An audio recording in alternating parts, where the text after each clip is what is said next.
Motivational Buddha Bharat channel में आपका स्वागत है। एक बार एक बौद्ध भिक्षु भिक्षा लेने के लिए एक नगर में गया हुआ था और सारे नगर के लोग उसकी सेवा करना चाहते थे, क्योंकि उस समय बौद्ध भिक्षुओं का बहुत सम्मान था।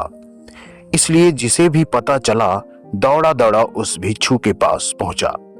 उन्हीं में से एक वैश्या भी थी, जिसने उस भिक्षु के बारे में सुना तो उसे देखने चली गई, और जैसे ही उसने उस भिक्षु को देखा वह देखते ही रह गई।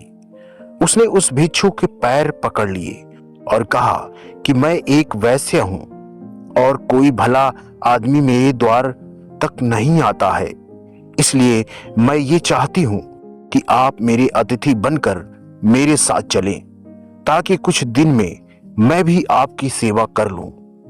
असल में वो वैश्या उस भिक्षु पर आसक्त थी। उसने आगे कहा कि हे महात्मा, मैं भी कुछ धर्म कमाना चाहती हूं, और ये भी हो सकता है कि मेरे भी मन में कुछ ऐसा भाव आ जाए कि मेरा भी उद्धार हो जाए। सभी नगरवासी उस वैश्या की बात सुन रहे थे, और इससे पहले कि भिक्षु कुछ कह पाता, वे बोल पड़े कि तुम क्या कह रही हो? एक बौद्ध भिक्षु तुम्हारे कोठे पर कैसे जा सकता है? उससे तो भिक्षु को पाप लगेगा। नगरवासियों की बात सुन वैश्या ने कहा कि मैं इसे अपने पाप को मिटाने के लिए ही अपने साथ चलने को कह रही हूं। उसकी बातें सुनकर भिक्षु ने कहा कि मैं अपने गुरु बुद्ध के इसकी अनुमति लूंगा। यदि वे कहेंगे तो मैं आपके साथ चलूंगा। यह सुन वैश्या ने कहा कि मैं इंतजार करूंगी। इतना सुनकर नगर के सेठ ने कहा, हे महात्मा, ये पापी है, आप मेरे साथ चलिए, इसका कोठा आपके लायक नहीं है।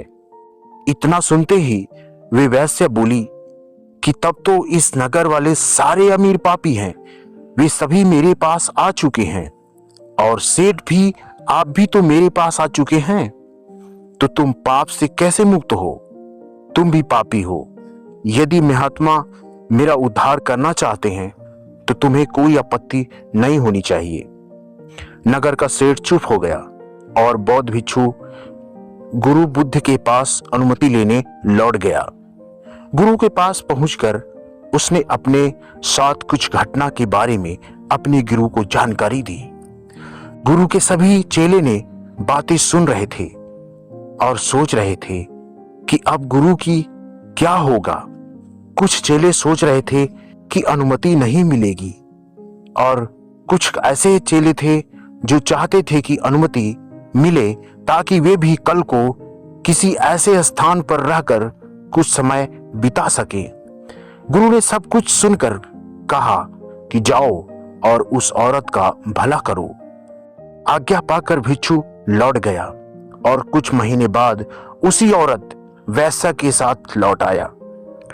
उसे औरत के साथ आया देखा सभी चेले आपस में कहने लगे कि देखा संगत का असर, आखिरकार इस औरत ने अपना जादू चला ही डाला और अच्छे भले भिक्षु को सांसारिक जीवन जीने वाला बनाकर अब शायद विवाह की अनुमति लेने आई है।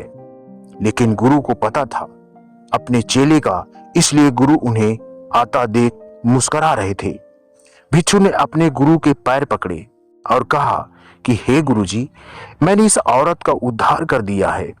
अब ये एकदम शुद्ध आत्मा बन चुकी है, अतः इसे भी अपना शिष्य स्वीकार करें। ये सब सुनकर सभी भिक्षु आश्चर्य में पड़ गए कि ये कैसे हुआ। चरित्र तो हमेशा बुरे के साथ रहकर अच्छे का खराब हो जाता है। हमें बचपन में यही सिखाया जाता है कि बुरे के साथ रहकर तुम भी बुरे बन जाओगे।